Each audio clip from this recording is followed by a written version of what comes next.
जिन गुरु परंपरा के बल से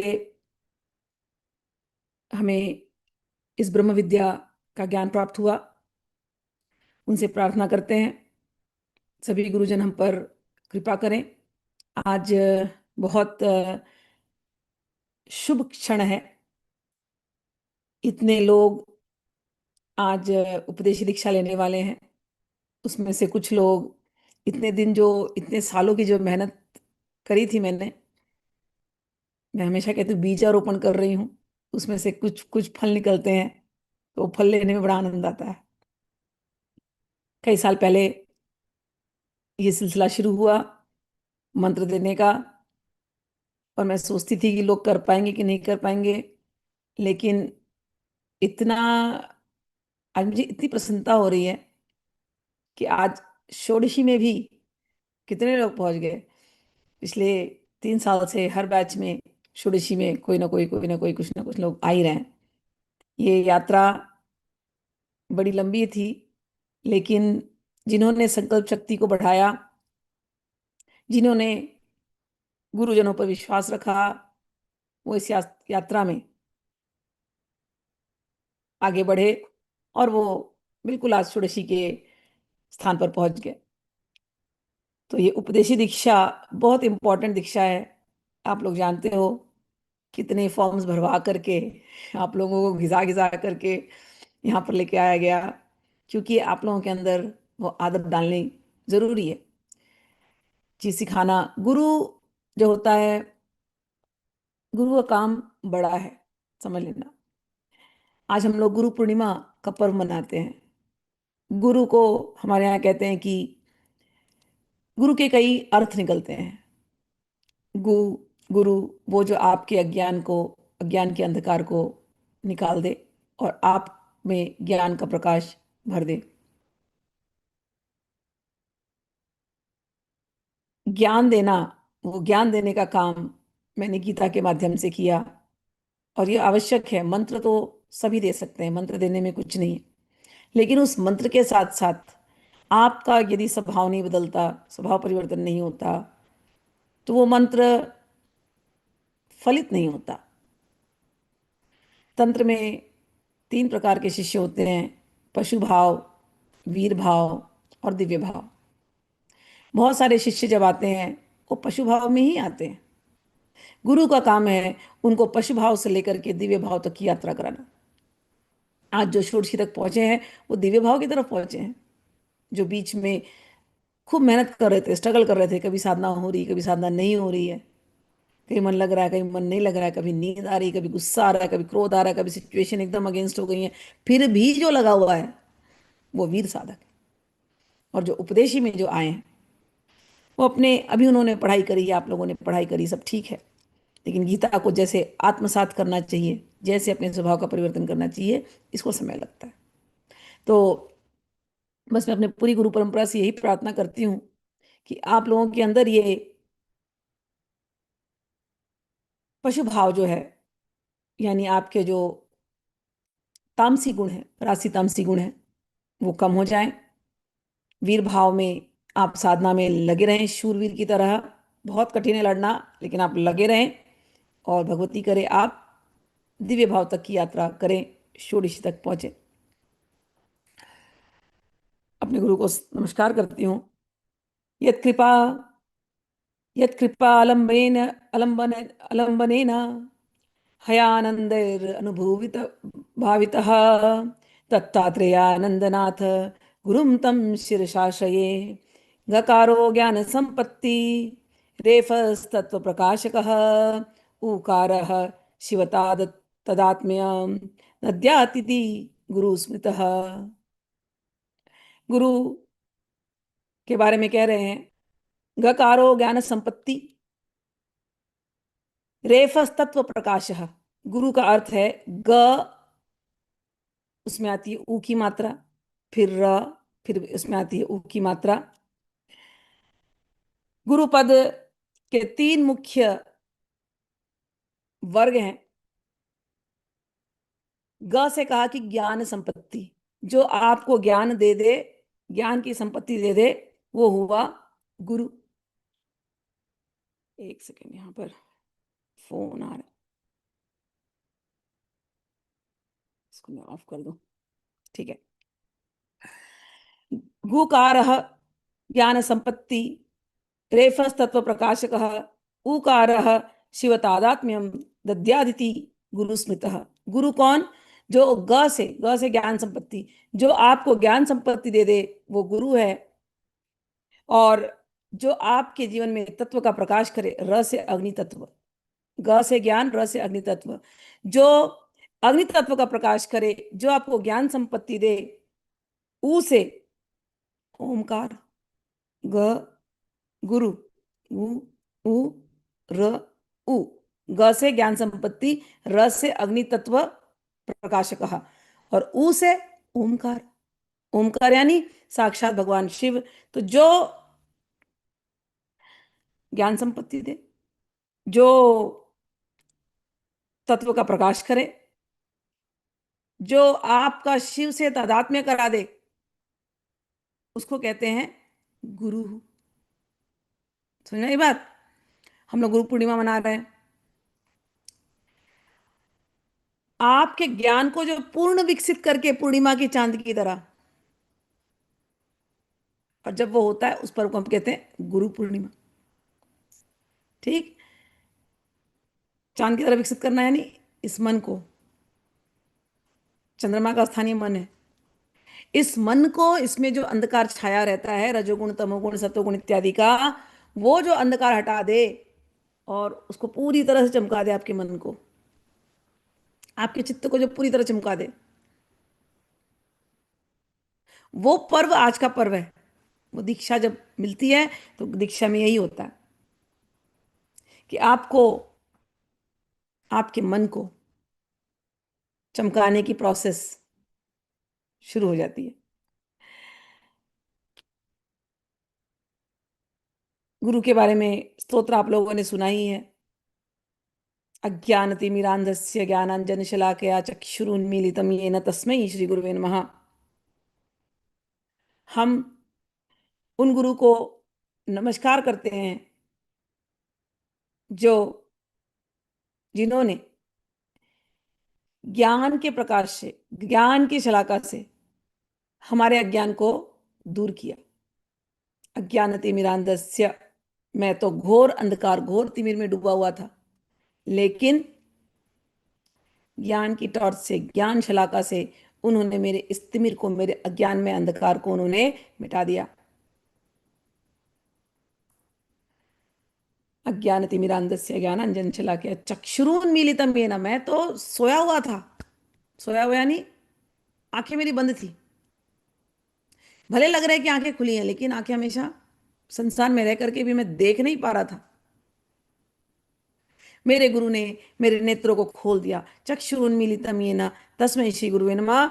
ऐसे जो मेरे गुरुदेव हैं उनको नमस्कार है।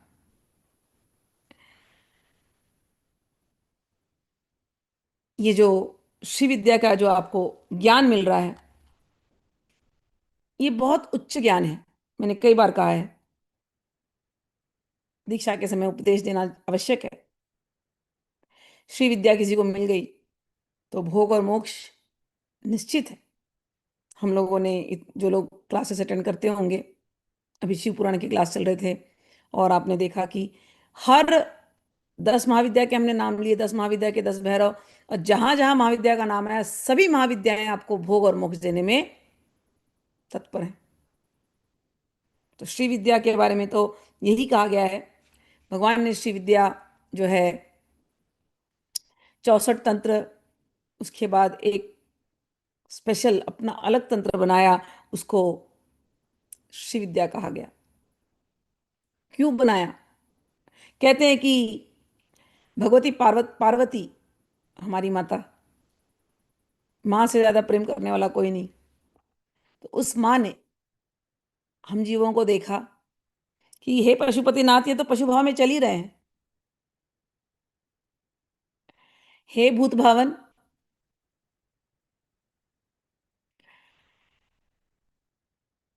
इनके कल्याण के लिए एक सरल तंत्र दीजिए, और वो तंत्र ऐसा हो जो इनकी आदि व्याधि इनके शोक संताप, दीनता, हीनता, जितने इनके अंदर क्लेश हैं वो दूर हो जाए। बार बार गर्भवास और बार बार मरण, ये दोनों असह्य स्थिति से इनका सदा के लिए निवृत्ति हो जाए। ये ये बार बार पैदा हो रहे हैं ना, हम बार बार पैदा हो रहे हैं, पैदा हो रहे हैं, तो ये दुखों का सिलसिला शुरू। बार बार मरेंगे, और यदि हमने अपने आप को सुधारा नहीं इस जीवन में, फिर आएंगे। तो सोच लो, क्या तुम दोबारा आना चाहते हो इधर? ये कुछ नहीं है, ये नाली है, गटर है ये संसार। इस गटर में आने की इच्छा है, इसमें कोई आनंद नहीं है। गटर के कीड़े में और हमारे में कोई कोई अंतर नहीं। लेकिन हाँ, दीक्षा देने के बाद आपकी देवत्व की ओर यात्रा शुरू हो जाती है। आप देवस्थान जाने के लिए अब यात्रा कर रहे हैं, आपको इस नाली में अब आने की जरूरत नहीं है। और वहां का जो टिकट है ना, वो वन वे टिकट है, समझ लीजिए। दीक्षित व्यक्ति को अब आपको टिकट मिल गया है, कहाँ जाने के लिए? साक्षात आपको मणिद्वीप जाना है, मणिद्वीप जाओ। आपको गोलोक जाना है, आप गोलोक जाओ। आपको शिवधाम जाना है, शिवधाम जाओ। वन वे टिकट कौन देने वाला है? गुरु। और एकदम वन वे टिकट है, रिटर्न यात्रा नहीं है वापस, नो यू टर्न। और वहां जाने के लिए कोई बड़ा बड़ा पैकिंग वैकिंग आपको नहीं करना है, बोझा उठा के लेके ही नहीं जाना है। हमको यात्रा करने के लिए बड़ा बोझा उठाना पड़ता है। नहीं भैया, हम मणिद्वीप जा रहे हैं, यहाँ कोई बोझा उठा करके लेके नहीं जाना।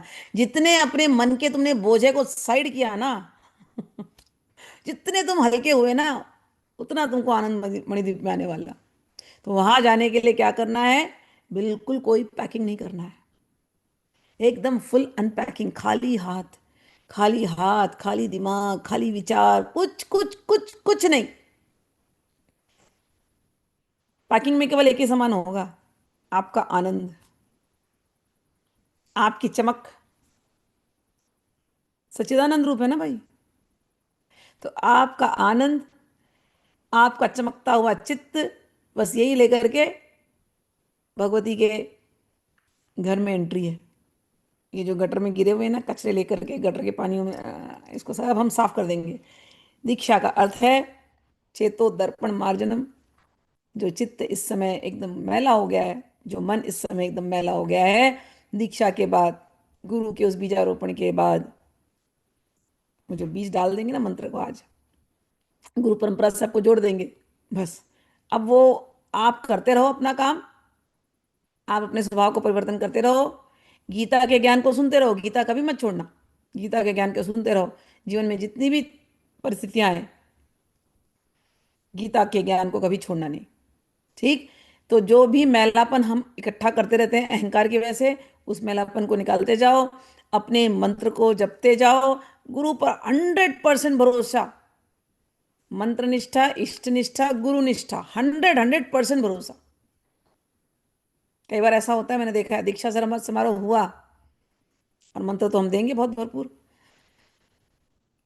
कई लोगों के, मैंने देखा है, मंत्र होते ही, मिलते ही, दीक्षा होते ही उनका दिमाग घूम जाता है।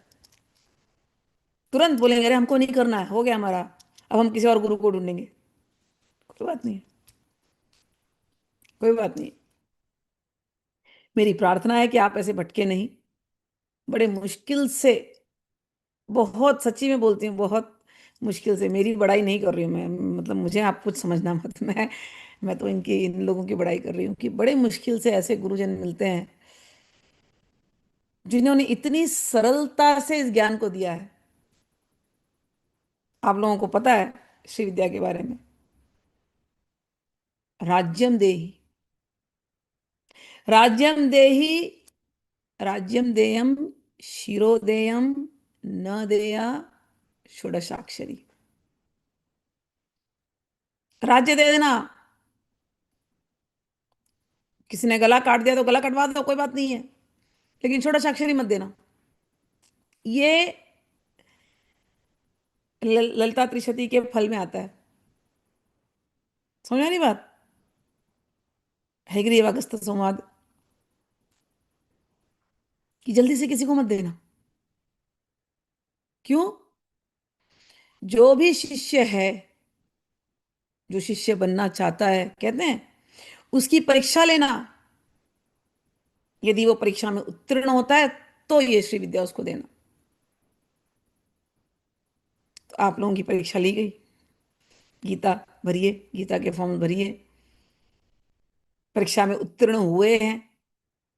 तो आज ये पहला कदम है। अभी तो स्कूल में आपने समझो कि श्री विद्या के स्कूल में आपने केवल एंट्री ली है। श्री विद्या और 10 महाविद्या के स्कूल में केवल एंट्री है, जैसे किंडरगार्टन में जाते हैं ना। किंडरगार्टन, फिर सेकेंडरी स्कूल, फिर कॉलेज, फिर ग्रेजुएशन। तो अभी आपके 4 स्टेप बाकी हैं। अभी जस्ट आपने श्री विद्या आईवी लीग के केजी क्लास में अब आप एंट्री ले रहे हैं। अभी तक तो केवल नर्सरी में थे बस। ठीक। तो अब आपको वो मिलने वाला है। ये जो तंत्र भगवती पराम्बा के अनुरोध पर भगवान शिव ने दिया है, इसके बारे में सौंदर्य लहरी के श्लोक नंबर 31 में शंकराचार्य कहते हैं, चतुष्षष्ट्या तंत्र ही सकलमति संधाय भुवनम स्थितस्तत्सिद्धि प्रसव परतंत्रई पशुपति पुनस्त्वन्निर्बंधाद अखिल पुरुषार्थैक घटना स्वतंत्रम ते तंत्रम चितितलम अवतातिर अवतातिर इदम। पशुपति भगवान शंकर, उन्होंने 64 तंत्र दिए, जो कि अपने आप में सिद्ध हैं। लेकिन उन 64 तंत्रों में वाम मार्ग के भी तंत्र आ गए। उन सबका वर्णन करके वे शांत हो गए। लेकिन भगवती को लगा नहीं। भगवती ने फिर प्रार्थना करी और उनके आग्रह पर सकल पुरुषार्थ, धर्म, अर्थ, काम, मोक्ष को प्रदान करने के लिए श्री विद्या साधना तंत्र को प्रकट किया। उसी में सौंदर्य लहरी में श्री विद्या की फलश्रुति का वर्णन कर रहे हैं। सरस्वत्या लक्ष्म्या विधिर्हरिस्पतनो विहरते रते पातिव्रत्यं शिथिलयति रम्येण वपुषा चिरं जीवन्नेव क्षुपित पशुपाशव्यतिकरः परानन्दविख्यं रसयति रसं त्वद्भजन्वान्। सौंदर्य लहरी 99 श्लोक कहते हैं, हे देवी ललिते, आपका भजन करने वाला साधक विद्याओं के ज्ञान से विद्यापतित्व, मतलब महान ज्ञानी, एवं धनाढ्यता से लक्ष्मीपतित्व, ऐश्वर्यवान।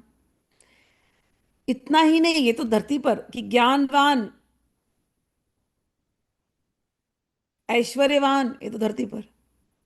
और जाने के बाद, धरती छोड़ दिया उसके बाद, कहते हैं उसके बाद हे भगवती, ब्रह्मा विष्णु की पदवी तक ये पा सकता है जो आपकी श्री विद्या में दीक्षित है और उस मार्ग पर चल रहा है।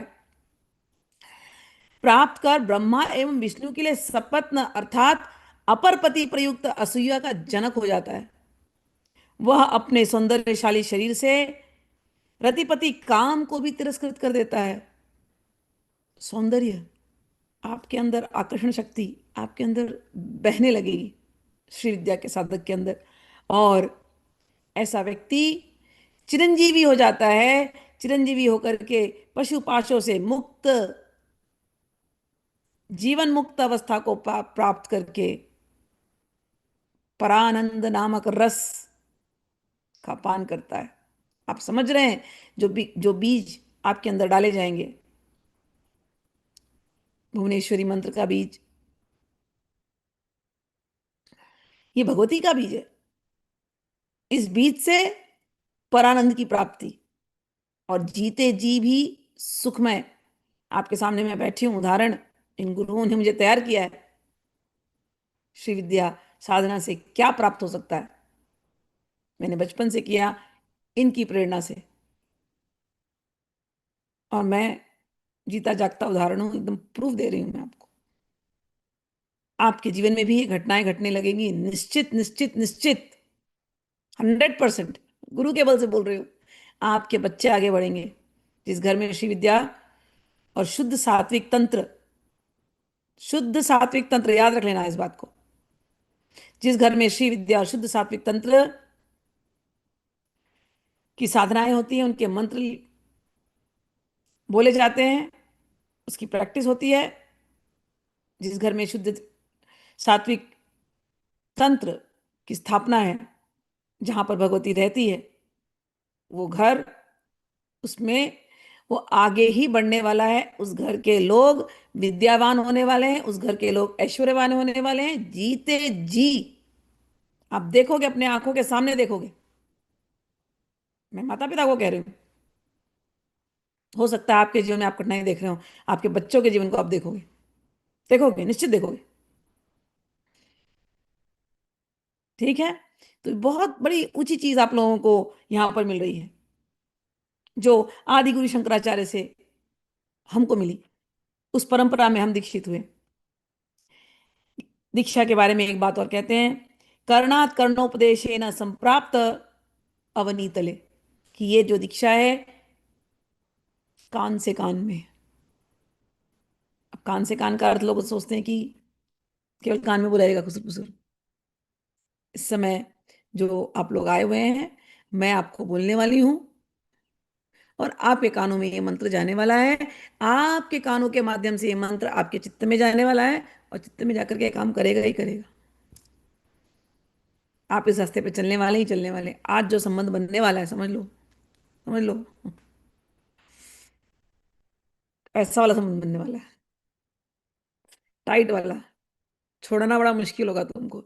तुम भागने का प्रयास भी करोगे शायद। कई बार अविश्वास होता है, अरे ये सब का कुछ मतलब नहीं है, अरे हमने देख लिया गुरु गुरु गुरु लोगों को, हमने देख लिया गुरु का प्यार, कुछ नहीं, छोड़ के चले जाओ। मैं आपको बोल देती हूँ, इस शरीर के अंदर भगवान श्री कृष्ण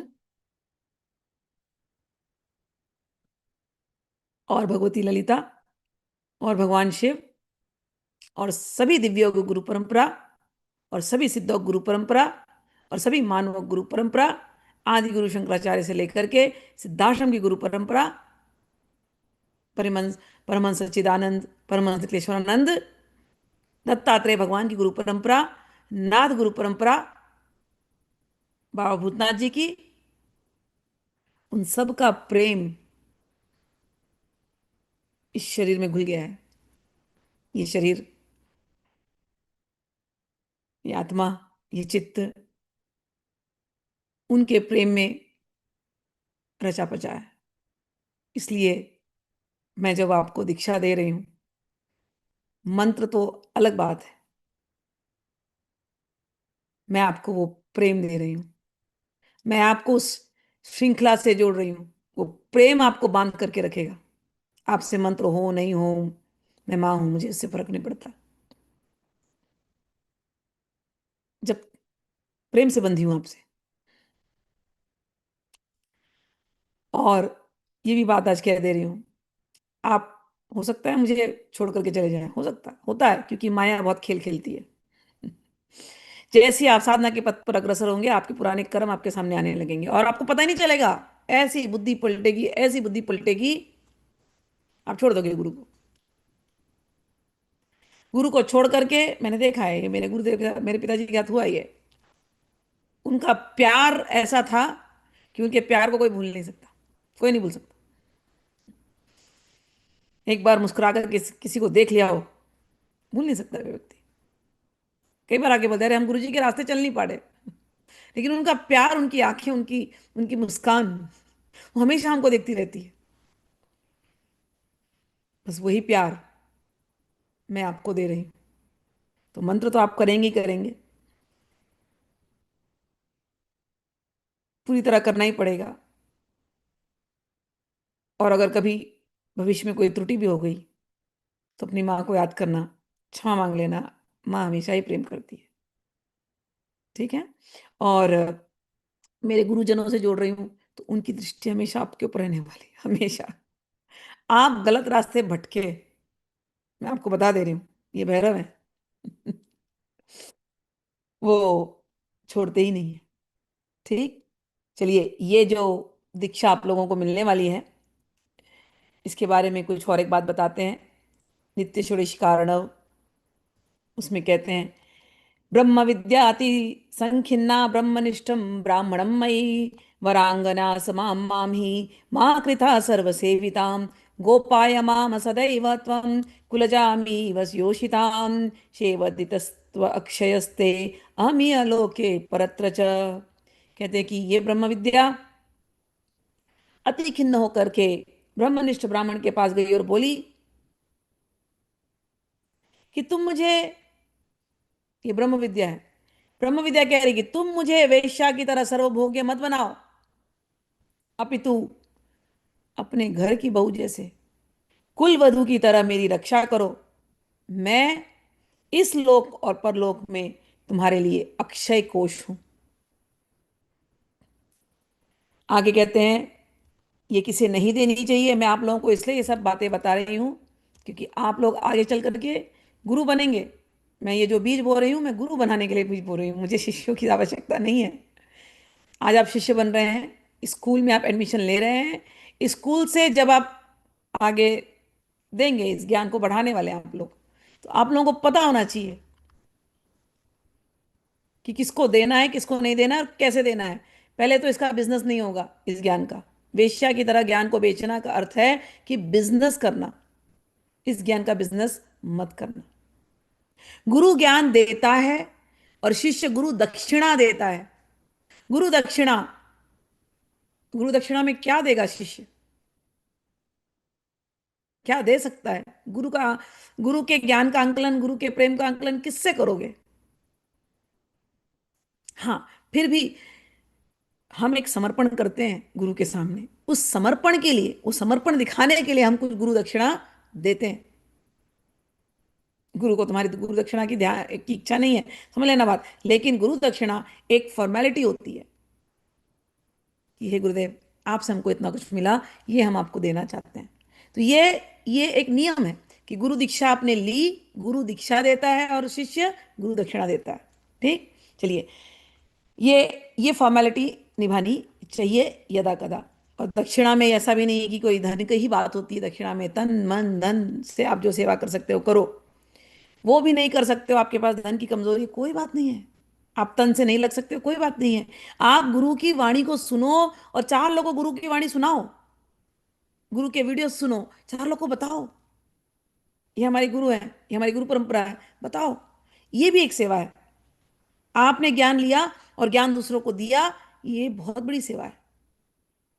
भगवान कृष्ण ने भगवत गीता दिया। सबसे बड़े गुरु भगवान कृष्ण को हम कहते हैं ना, कृष्णम वंदे जगत गुरु। सारे जगत गुरु भी जिसकी वंदना करते हो, ऐसे भगवान श्री कृष्ण ने गीता दी।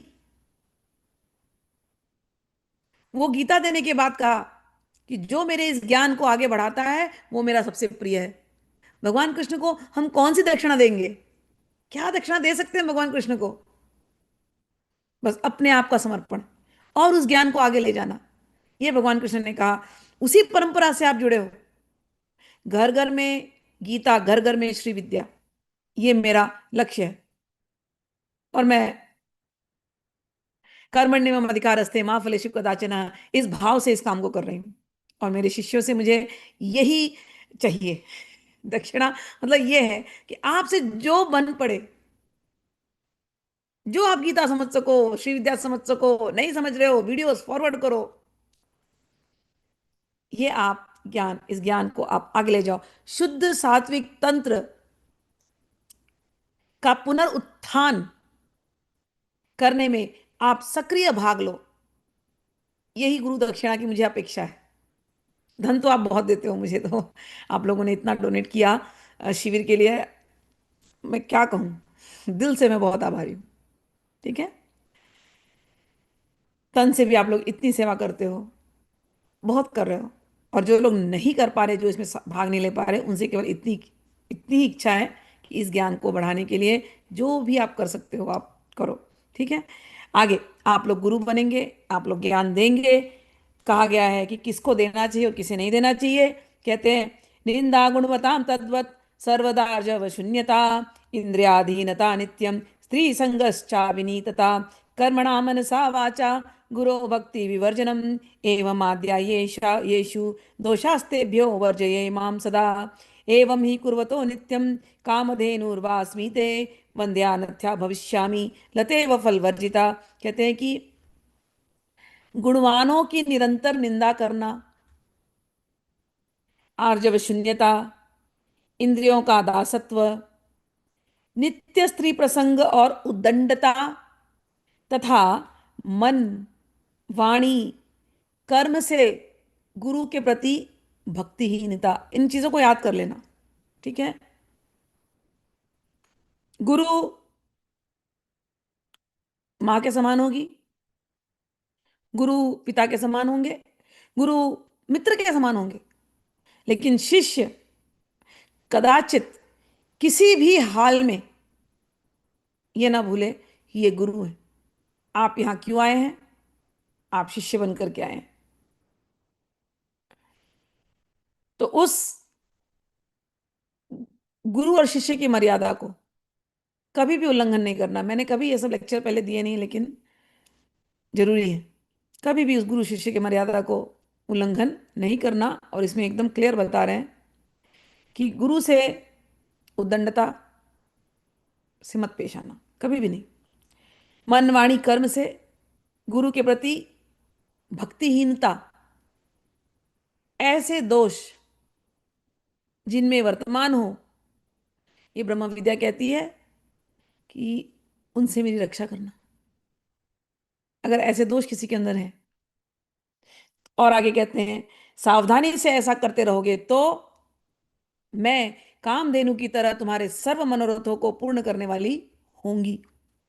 ऐसा न करने पर मैं फलों से रहित लता की तरह वंध्या हो जाऊंगी। कि श्री विद्या आपको मिल रही है, लेकिन आपके अंदर अगर ये गुण आ गए वापस, पशु भाव है ये सब। ठीक है। उस पशु भाव का त्याग कर देना। गुणवानों की निरंतर निंदा करना, दूसरा गुणवान है उसकी निंदा करना मत करना। अपने को हमेशा समझना मुझ में कम गुण है, वो सामने वाला ज्यादा गुणवान है, हमेशा। तब तो आप एकदम अहंकार रहित हो गए। ठीक है। और इंद्रियों पे तो काबू होनी चाहिए। बाकी जो कहा उन्होंने, ये सब संभालना अपने अंदर। जब तुम संभालोगे अपने अंदर, और जब आगे किसी शिष्य को दोगे, तो उनके अंदर भी ये गुण आने चाहिए। ऐसा कम से कम उनको ज्ञान तो देना, ज्ञान तो देना। ठीक है। जब इस प्रकार से आप चलोगे तो ये श्री विद्या फलित होती है। नहीं तो ये श्री विद्या फलित होते हुए भी कह रही है मैं फल देना बंद कर दूंगी, मैं उसके घर में रहूंगी तो, लेकिन फल नहीं मिलेगा उसको, जो इस रास्ते चल पड़ा। ठीक। आगे कहते हैं, नित्य षोडशी कारणो न देयम परिशिष्यभ्यो नास्तिकानां न चेश्वरी न शुश्रूषा अलसानां न नैवानार्थ प्रदायिनाम। कहते हैं कि पराये गुरुओं के शिष्यों को, नास्तिकों को, सुनने की अनिच्छा रखने वालों को, गुरु सेवा में आलसी एवं अनर्थ बढ़ाने वालों को ये विद्या कभी नहीं देनी चाहिए। अब परे अब पराये गुरुओं के शिष्यों को समझ लो बातें। कई बार मेरे पास बहुत शिष्य आए हैं, अन्य अन्य परंपराओं से आए हैं। तो अगर उस शिष्य के मन में थोड़ा भी डाउट है कि हमने तो उन गुरु से ले लिया है, अब हम आपसे लेके नहीं ले, कभी भी उनको ये मत बोलना कि नहीं हमसे लो। कभी भी नहीं, किसी भी शिष्य को कभी नहीं बोलना कि मुझसे लो, कभी नहीं। जिस दिन वो रेडी है उस दिन लो। एक बात कहना कि आप टेस्ट करो 10 साल, आपको कोई फोर्स नहीं होना चाहिए दीक्षा लेने में। अभी भी मैं कह रही हूं आप लोगों को कि आप लोग निकल सकते हो। अगर किसी के मन में थोड़ा भी डाउट आता है, इस समय भी आप निकल जाओ। ठीक है। कि कहीं भी ऐसा लग रहा है कि नहीं नहीं मुझे नहीं लेना है, नहीं मेरा अंदर अंतर मन कह रहा है कि नहीं नहीं कुछ करो, छोड़ दो, मत लो दीक्षा, मत लो। फोर्स मत करो अपने आप को दीक्षा के लिए। ठीक है। मेरे लिए कोई पराया नहीं है। कैसे पराया हो सकता है? वो जगत जननी सबके अंदर है, और वो जगत जननी मेरे अंदर है। तो जिस जिस जगत जननी की मैं हूं, जो जगत जननी मेरे अंदर है वो तुम्हारे अंदर है, तो मेरे लिए तो कोई पराया है नहीं। इसलिए मुझे ऐसी भावना मेरे मन में आती नहीं। ठीक है। फिर भी पराय शिष्यों का अर्थ है कि अन्य गुरु परंपरा से कोई आ रहा है और उसके मन में अगर डाउट्स है, तो उनको बिल्कुल फोर्स नहीं करना कि नहीं हमारी ही प्रथा सही है, हमारी ही रास्ता सही है। नहीं, कोई नहीं भैया, आप सुनो, आप शिक्षा लो, इतना इनफ। सेकंड, दूसरे पथ से, मतलब कि एक तो तंत्र का है, दूसरे किसी भक्ति मार्ग से आ रहे हैं या कहीं और से आ रहे हैं या ध्यान मार्ग से आ रहे हैं और फिर उनको मन में बहुत अभिसंशय है, बिल्कुल फोर्स नहीं करना। ठीक है ना, बिल्कुल फोर्स नहीं, जब वो तुम्हारे शिष्य बनेंगे। ठीक, क्योंकि जहां फोर्स होगा दीक्षा लेने में, वो संबंध टूट जाने वाला है। तो फोर्स कभी भी नहीं करना संबंधों में। हम्म? अपने आप से जो आ रहे हैं, दिल से आ रहे हैं, लो। नहीं आ रहे, कोई ना, उनके प्रति तुम्हारे मन में कोई भावना नहीं चाहिए, अरे देखो ये तो भटक गए ना, कभी नहीं, कभी नहीं आनी चाहिए। वो अपने गुरु, उनके गुरु उनको संभालेंगे। ठीक। चलिए, और कहते हैं जो आलस करते हो, ठीक, गुरु सेवा में आलसी, उन लोगों को भी नहीं देना चाहिए। और किसको देना चाहिए? कहते हैं नित्य षोडश कारणों में, कहते हैं तस्माद देव विदम शिष्यम न गृह्यात कथंचना यदि गृणाति मोहेन तत् तत्व्याप्यैर्व्याप्यते गुरु परीक्षिताय दातव्यम वत्सरो अर्धवोष अर्धवोषिताय च एतत् ज्ञात्वा वरारोहे सद्य खेचरताम व्रजेत। कह रहे हैं कि ऊपर के जो दोष जो बताए गए, शम दम तितिक्षा आदि गुणों से युक्त साधक को ही दीक्षा प्रदान करनी चाहिए। ऊपर के दोष किसी में ना हो, जो भी आपको बताया गए। और शम दम तितिक्षा जिन साधकों में है, उनको ये देनी चाहिए। और ऐसे अधिकारी को भी कह रहे हैं परीक्षित परीक्षिताय दातव्यम, कम से कम 1 साल तक परीक्षा करके ही श्री विद्या की उपदेश देनी चाहिए। श्री विद्या के 3 रूप हैं, स्थूल, सूक्ष्म और पर। तीनों का तो जो है वो अभी मैं समझाऊंगी, बहुत ज्यादा समझा तो नहीं पाऊंगी। फिर भी स्थूल रूप में जब श्री विद्या आपको दी जाती है, तो उसमें श्री चक्र अर्चन और जो खड्गमाला इत्यादि और जो पात्र साधन इत्यादि, ये सब स्थूल रूप की इसकी क्रियाएं हैं। तो श्री विद्या की दीक्षा ये तीनों से पूरी होती है, स्थूल रूप, सूक्ष्म रूप और परारूप। ठीक है। तो स्थूल रूप में आप लोगों को यंत्र अर्चन वगैरह सब सिखाया जाता है। वो अभी क्लासेस कल से वर्षा शुरू करेगी। जो लोग वर्षा से ज्वाइन करना चाहते हैं, वर्षा को ज्वाइन कर लेना।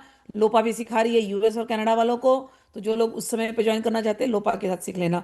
और अदिति भी उसमें हेल्प कर रही है, और भी बहुत सारे वॉलंटियर्स लगे हुए हैं, संकल्प इत्यादि आपने सुना ही है। तो ये स्थूल रूप से आप लोगों को आगे सिखाया जाएगा दीक्षा के बाद।